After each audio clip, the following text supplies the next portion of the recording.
Hello and welcome to Trying Times. My name is Carmen, and if you're new here, then welcome. I hope you enjoy. I don't know what else to start this with, but yeah, just welcome to the show. I'm excited to have you here. And if you've never listened before, then really quick, I just want to say thank you for joining me. And this show was just a lot about what you experienced throughout your 20s and kind of the ups and downs of it. It's kind of about anything and everything. So let's get into this episode. So it's a new year. We're all kind of restarting in some kind of way. I'm not necessarily one to say resolutions are everything, for me at least.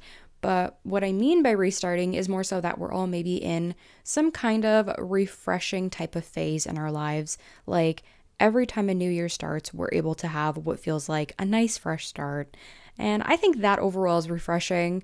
I have my own qualm, if that's a word, I guess, with resolutions, because I think if I create a resolution, I suddenly feel, and I think this is a normal thing, I suddenly feel a lot of pressure to constantly uphold or make sure that that resolution is within progress. And I think that's obviously what every resolution must feel like. But for me, it's to the point where like I get so stressed about it that I just don't keep up with it. So I don't personally keep up with resolutions for that very reason.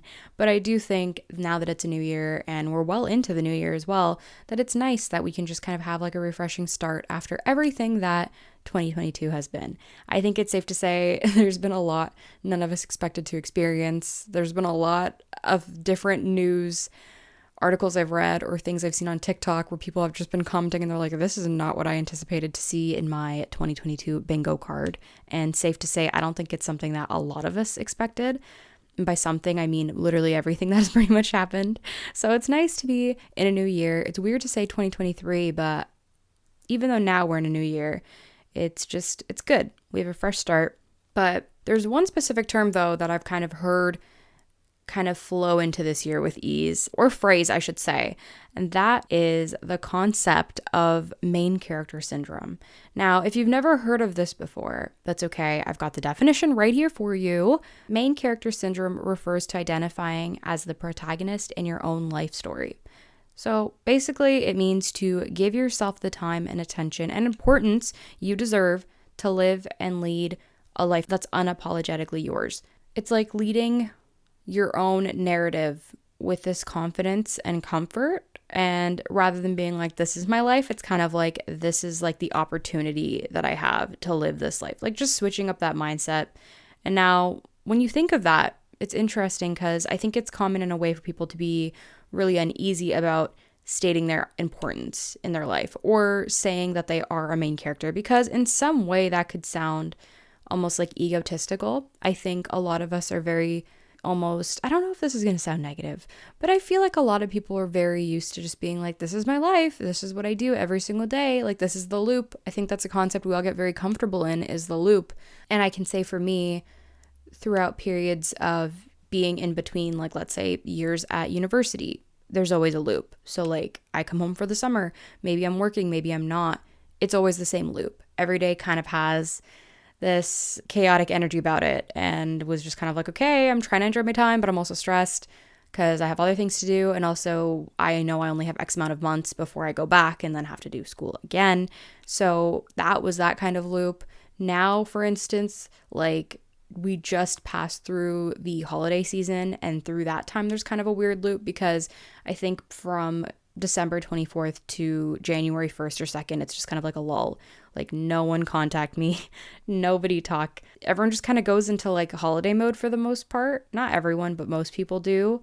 And it's just kind of like this loop again. So there's different definitions of that, but I think we're all just very used to our own loops. So it's kind of interesting to replace that mindset of like, okay, this is the loop again with main character syndrome.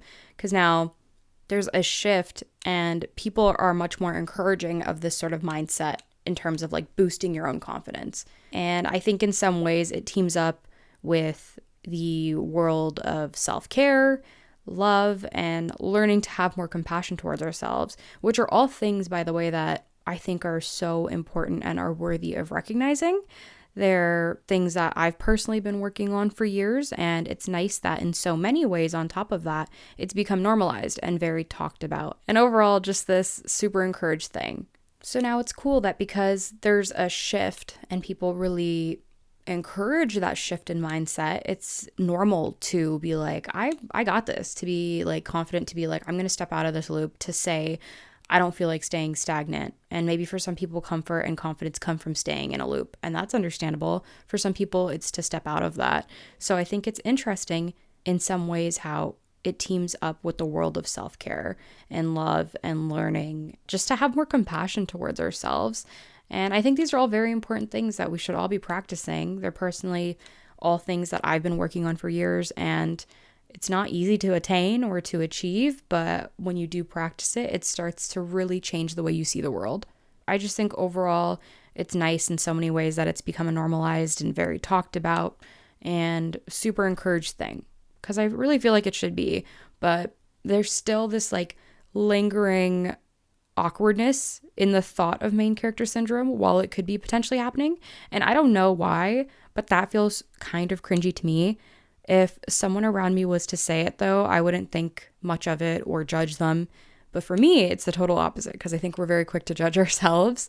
So for me, what this would look like, and I think the most relatable example that I could share, is something that I've seen online where it's literally in relation to movies and like that main character syndrome.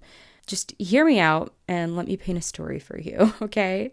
There's a meme that's like, that feeling when you watch a really good movie and you're walking down the steps of a theater and heading home feeling like the main character. That was like my narrator voice. So that was like the most relatable and literal example of main character syndrome I've ever seen that I can relate to, where let's say I've watched a movie and left the theater during the credits when like some really good song is usually playing and I just feel good. It's just a good moment.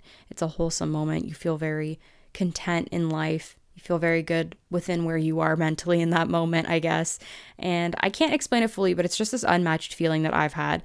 And I also feel very cringy, even just vocalizing it now. But I know I'm not alone in it. Like, I know people have also felt this. And that's also a whole part of like movie watching. And I think that experience is to obviously be able to relate to what you're seeing, or maybe not relate. And that could create some sort of excitement or fear or whatever. Like, there's so many different things to be able to take away from a visual art or a visual medium in that sense. So that's my most prominent main character moment that I can share. And yeah, I don't know. I just feel like it's the only one I always think of. But just generally, this sort of thing happens to everyone at different times in their lives. So it could be, like I said, for instance, the movie, it could be happy, it could be sad, it could be whatever. I think for anyone, really, this moment could be a happy one, a confident one, and at the same time, it could be the total opposite for someone else. So I think what makes that moment one of main character energy for you is legitimately just recognizing that you are the main character. Again, just reaffirming that energy in yourself and your life, giving yourself that importance and confidence is what really makes that feel prominent.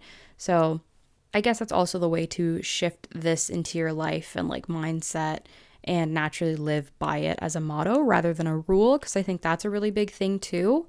So yeah, it's a really big shift in mindset. And I remember actually meeting someone a while ago who was super into living this way and really affirming this in every single thing that they did and everywhere they went and everyone that they met. So not only were they really enforcing this positive importance within themselves in their own life, but also reminding those around them of their own importance and how living this way and shifting your perspective can be a lot more positive and almost better, if that's even a thing to be able to say. But it was generally just really fascinating to observe and kind of get to pick their brains about what inspired them to start living that way, or maybe the experiences that they've gone through that have shifted them to want to live this way, because that's a whole other narrative that's like underlying their actual main story, right? So that was really interesting to me. The other thing with this concept that I've noticed, and it's actually almost like the opposite of this concept, it's this term called a mouse moment. It's something that I've seen a lot on TikTok. So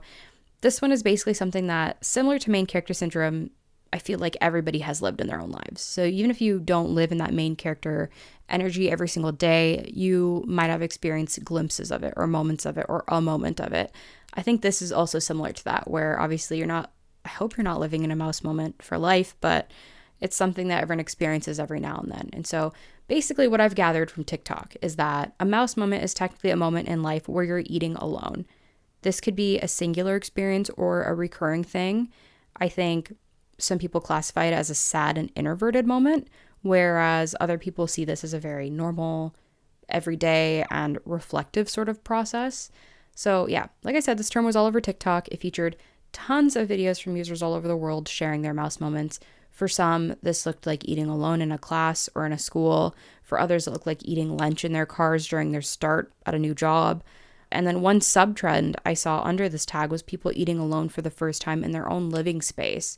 And I think this one was the one where I felt like I could relate to it, as I moved quite a bit in the past. And as one of those moves had been completely on my own, I felt like I could completely relate to that. Because, I mean, it can feel like an awkward thing going from, in my instance, living in a home with 4 family members and then living with maybe one friend and living with 2 friends to living back at home and then back to living out again, like for work, and that being on your own, maybe moving out again and that again being with friends and family. Like, it's interesting how of any experience I've really had living away, it was always with other people or someone else.